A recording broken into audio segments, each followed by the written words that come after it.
Welcome to Coffee and the Bull. Hey guys, Mike and John with Coffee and the Bull. We want to say thank y'all for taking a moment out of your day and watching this episode. Just out of the ordinary disclaimer that we've got going on, we do have a dog walking around. His name is Doc. So if you hear random noises or whatever, I can't help it. That's the dog.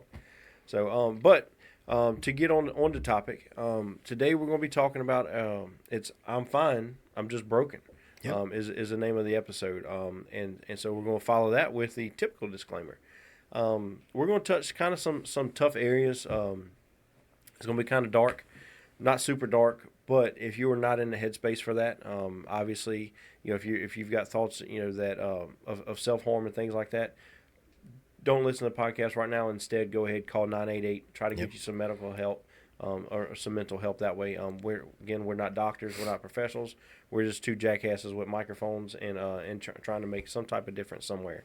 So, without further ado, we're going to go ahead and kind of jump into it. And we're going to be talking about I think every guy goes through this, and we go through it in silence. We don't talk about it to everybody. Right.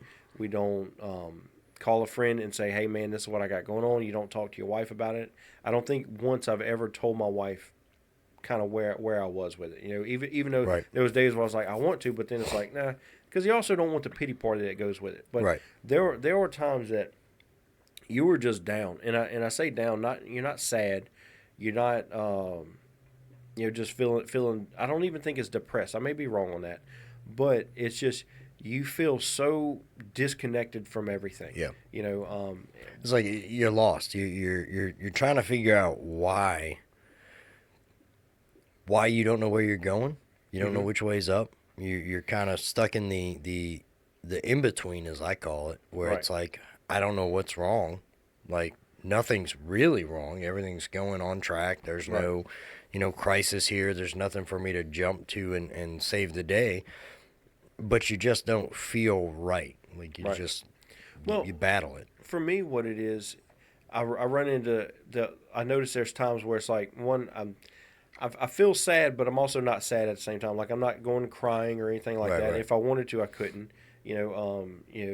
But it's music doesn't sound is exciting or whatever, despite whatever genre you go into. Right. You could have upbeat trap music going on. You're just like whatever. Yeah. You're just kind of chilling out. Food's not all exciting. You don't really care what you're eating or whatever. And you go in the less world. Say that again. The less world, where everything is colorless, tasteless. I could see less. I don't know if that's a scientific term, but I could see that. No, I just came up with that. It was on me. Well, yeah. Copyright that. Yeah, it's not going to be, the psychology new 101 at college.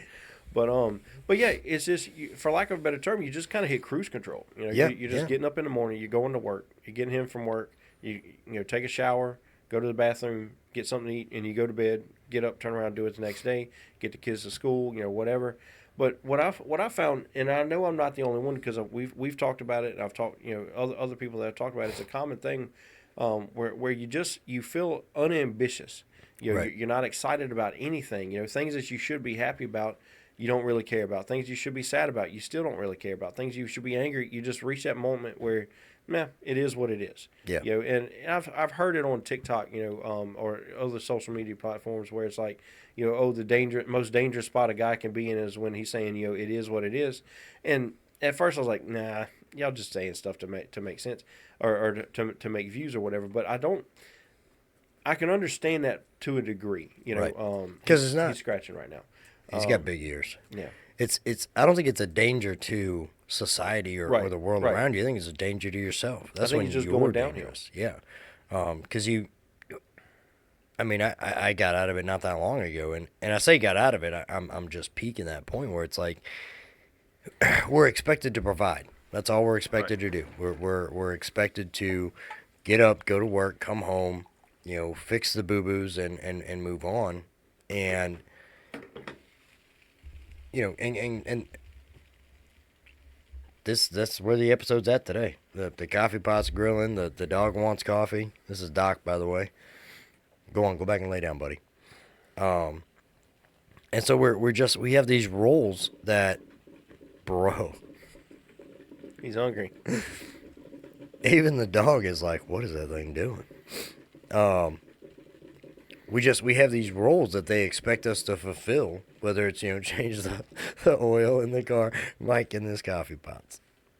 Change the oil in the car, or fix this on the house. Take the garbage out. Right, remodel this, and kids got hurt or kids sick or whatever. And I think for us, we hit that lull in life where we realize that, for lack of better terms, we've kind of peaked. We've hit the autopilot cap where it's like, okay, all that's required of me is to get up, go to work, bring home a steady paycheck, and fix the windows, take the trash out, and put a Band-Aid on it and call it a good day.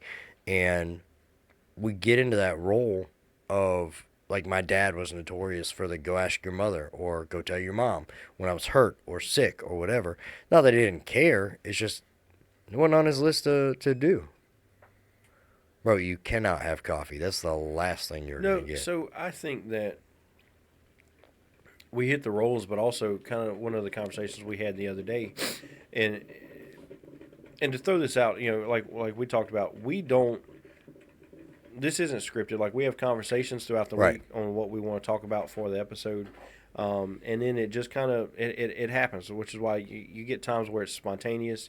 You get times where it seems like we know what we're talking about, or we had an idea. That's all it is we talk about it throughout the week, and we sit down and shebang it out. Well, I know the way I do it. I don't know what process you go through for our conversations, but typically, we spitball our ideas and we discuss, like, hey, this topic, whatever. And usually we'll find a topic that we both are like, oh, that's good. Right. That's a solid one. That's one I can relate to. And we navigate, in the podcast, but in the time building up to the podcast, whether it's a day, whether it's a week, I take myself and I get myself into that headspace. And so, like, this last week, I've been emotionally up and down because it's like I'm trying to get myself mentally in that headspace to articulate the feelings and the emotions and the way we go through it. And it's like you said, it's not a scripted thing. It's going back in your life and trying to dial in on each time that these things happen. And that's where, we kind of came up with the fact that it's not a one-time thing. It's throughout your life, your emotional state and the mentality that we have gets tied into these lulls where it's like, what's next? Where do we go from here? And, we tie it into the changes in our life. So, when you're a married person and you got, okay, I got to make the wife satisfied, I got to satisfy the kids, the bill collector, this. As long as I'm checking these boxes, I'm good. And then when you realize that's all you're doing, right? You don't have a separate outlet, and like for me, the podcast has been my change in the matrix, if you will, to give me not so much a motivation, but in reality, it's what it is. It's a drive. It's a, I want to get the best microphone so that I give the best audio. I want to make sure I've got a good camera and good computers and everything else because I want to make a change somewhere. I want to help somebody. And I know we've talked about this, and this is kind of on topic, off topic, but one of the reasons that I wanted to be in law enforcement is I wanted to help people. It's you can sit at home all day and complain about things. You can get in there and get your hands dirty, make a difference. And that's why this podcast is my drive, because I want to change somebody. I like getting the messages, and we've gotten a handful of them of, hey, I've been there since day one, listen to every episode, and it feels good not to be alone. And that's one of the things that we as men do. We constantly seclude ourselves from our outside resources that are there to, hey man, what's wrong? Or how you doing? You okay? Right. And we shut it down. And I know you'd said something about that earlier, where it's like, that's your door, that's your opening, that's life's kicking you, you're down. This is somebody reaching a hand out, and we discuss about our spouses or significant others or dating partners or whatever.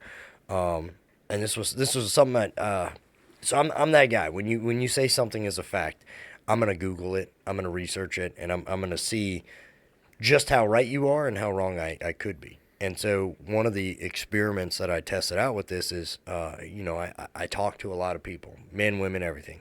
And so one of the things I did was I started dropping hints and then direct messages of like talking to different men and women and saying things of not in-depth emotional state, but basically kind of hinting around that I'm not okay. And just seeing what the reaction was. And most of my guy friends were like, you'll be all right. You'll get through it. Right. And that's the end of it, and most of the females, whether they were friends or whether they, were potential whatevers, it was always a, oh, well, that's terrible. Let me tell you about work. Right. And it's like, okay, so we're just going to mull over that I'm lightly coding this, and I'm going to go, so that's what changed my mindset. It would be like, okay, instead of a hint, let me just directly say, this is exactly where I'm at mentally. Right. And so that was probably the biggest kick in the teeth was, and I'm wearing them so I can say it, kick in the teeth, get it. I got it. He didn't get it. So, so direct message to somebody basically kind of conveying my mental, emotional state. Like, hey, this is where I'm at. I'm not okay. This is your significance to me, and this is why I value you, or this is why, I want you in my life.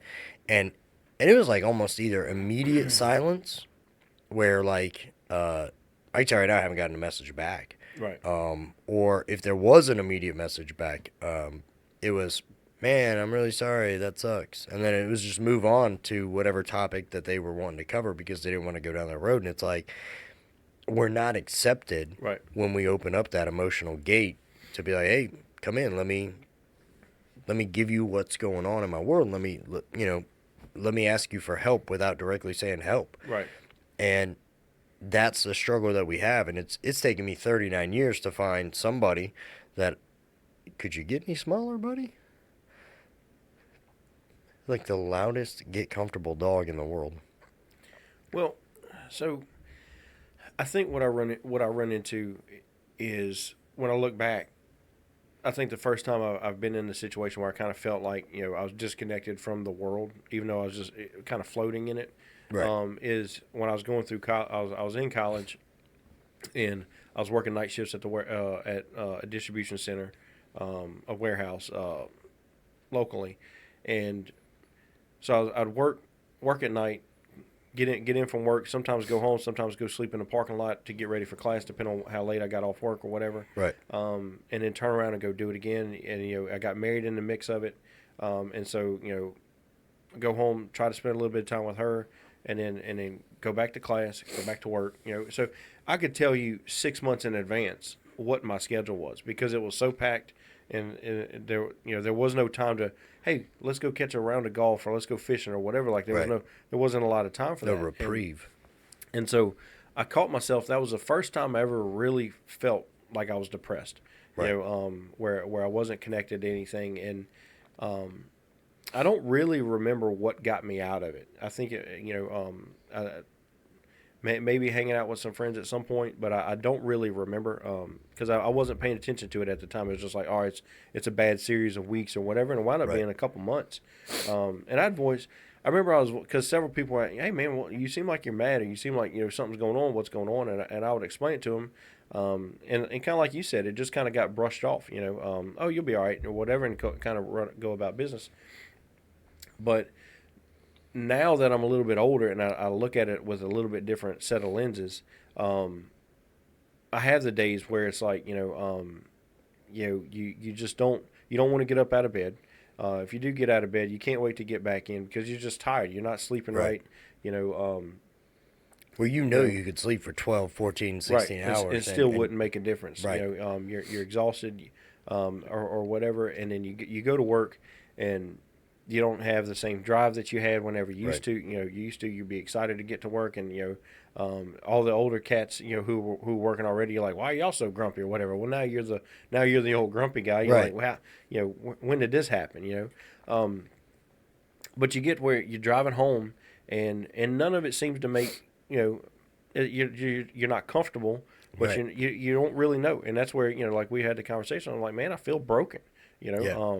and feel broken, feel numb, you just feel disconnected. You're at kind of like an outer body thing where you're just on a autopilot setting or Yeah. whatever, and you know what I found was I was going home and my son would climb up in my lap to watch TV or whatever, and that's a moment I should be cherishing or whatever. And I'm just kind of vegging out with him watching TV. I Right. got to he doesn't realize he enjoys hopping in my lap and watching TV in the recliner with me, but I don't think he realizes how much more I enjoy it typically. Right. And there was days where it's like, hey, I'm not. This isn't even all. Like I'd rather just go to sleep, and that's not really where anybody wants to be. You only have so much time on this earth, and so you don't want to take and spend it, just zoned out all the time Yeah. or whatever. And so I think the way that we can help out with that, 'cause one thing that aggravates me, and so we're taking a little trip around a mountain, right? One thing that aggravates me with my wife, and this is not just me, this is not just Mike with his wife scenario. This is typically husbands with their wives scenario, Yeah. or boyfriends with their girlfriends. Is guys speak very directly for the most part. Females tend to drop hints because they don't want to come off as nagging or Right. Right. or Demanding complaining or whatever. needy or and whatever. so the and so case they'll may drop be. hints, and because we're great detectives, we miss every single one of those hints, Yes. because somehow it's I don't know, I'm not going to say anything because she might be mad at me when The she one listens to time this, she listens. so Showing up but next week we with all a know black eye. typically women will say something and what they're saying is not exactly what they mean at the time. Right. And that causes probably a majority of the fights that I've got in my marriage or whatever, where it's like, hey, why if you wanted this, why didn't you say this? Or why didn't you just come out directly and say it or Right. whatever? Because then I know, hey, take the trash out right now, because hey, you stuck something stinky in it or whatever, and whatever. But you run into those instances, and those causes points of conflict Right. in your relationships. So when we go together, or when guys meet up, hey man, how's it going? Oh, I'm good, or I'm fine, or whatever. We're doing the exact same thing Right. because we're not fine. We don't Right. give direct answers, and then we want to turn around and play the victim and say, where oh, nobody cares about me. No, they asked you, and you didn't give them an answer to make them want to dive deeper. Now, granted, they may not, but you don't know because you didn't give them the opportunity What to. if it's a schedule thing? And What do you mean? what I mean by that is, so we generally speaking, we kind of know, okay, I know that my vehicle can go this many miles before I got to change the oil. I know that the things in your life are scheduled. Like I know that if I don't have the trash out by Monday night, it's like pick it up, getting picked up Tuesday. We have in our brains this time frame, right? And I know Okay. you do this. I know you do this because we've had this conversation where we time out our day, where it's like I know that if I make it home by this time, Right. and I'm Get this much sleep before work. right, I'm good to go. That's how our brains process things, and I say it generally because I can't say that every man thinks that way, but I can say every man that I've ever come across puts that thought process into perspective that way. How long is it going to take to get to work? Right, right. Yeah. And knowing like if I leave a minute past this, I'm catching every bit of traffic the whole way there, so I've got to be out the door by this time, right? So, what if in those moments, right? So, when you call me on your way into work, because I go in an hour early, you call me on your way into work. We don't have those conversations. It's very like a Right. hey, I'm awake, and in reality, it's more of a you're not necessarily checking in, but you're letting me know I don't have to come to the house and wake you up or anything Right, like that. right. Like, never had to, but that's basically all it is. Just, hey, I'm up, I'm on my way in. And I know this. If you were to ask me in that moment, you all right? You sound funny. I'm like, yeah, I'm okay. Because I know, number one, I know you just woke up. You ain't been awake but maybe 30 minutes tops, at best. And we're not we've been awake 30 minutes, let's have conversation. That's not us. In the same breath, later in that shift, if we were to park up somewhere and you're like, you good? I know time-wise, schedule-wise, that's the time for that conversation because we don't have anything going on. And like I was saying earlier, it's taken 39 years to find somebody that I can unload some of the things that have weighed me down my whole life that I've never been able to get out, because a relationship isn't something that you just have instantly. You don't just meet some guy at a local pub or bowling alley. I don't know why that seems to be a theme lately, bowling. But you don't just meet somebody and go, let me tell you all my dark secrets. Let me tell you what eats at me at night. No, and I get that, but I'm talking about more of when you meet up with friends, and it could be, hey, you're chilling out right for a football game or whatever. Right, You're and hanging I'm out, sorry, hanging out at somebody's house. That's Like, where my derail went. I understand that.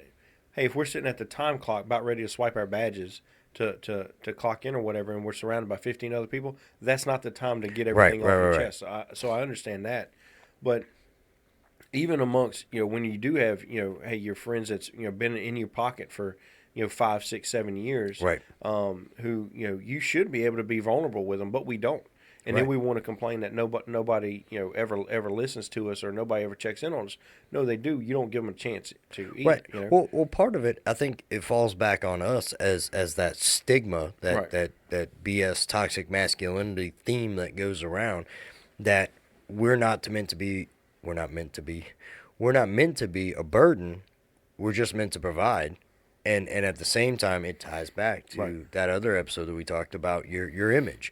You don't want people to see that you're not in this great condition, And I was thinking about this the other day, where it's like, I think honestly, you and maybe 1, 2 other people tops have ever seen me have moments of not being here and was down here, and I needed help, whether it was emotionally, financially, whatever. But on the outside looking in, everybody just sees me as this single dad. Right. I'm a veteran. I'm taking care of this house, and I've got a nice vehicle, and he's doing okay. That's how we look at it. Nobody ever takes the time to go, is he really doing okay? Bill Gates, he's a billionaire, right? Is he still alive? Who am I thinking of? Who's the dead guy? Alive. Steve Jobs. That's who I'm thinking of. You look at these guys who have all that money, right? They hire all these people to take care of it, and the reality that for me sinks in, what makes us all connected is that Bill Gates goes bankrupt tomorrow. Now he's the biggest loser in the world. How's he providing for his responsibilities? I say responsibilities because I have no idea if that dude's married or has kids or whatever. But nobody ever checks past the on the outside looking in. Right. Right. You do the soft knock on the door. Outward standing. Right. You soft knock on the door, like, hey, how you doing? You okay? You don't sound all right. You look mad. Everything good? Yeah, I'm okay. All right, well, I'm going down the street.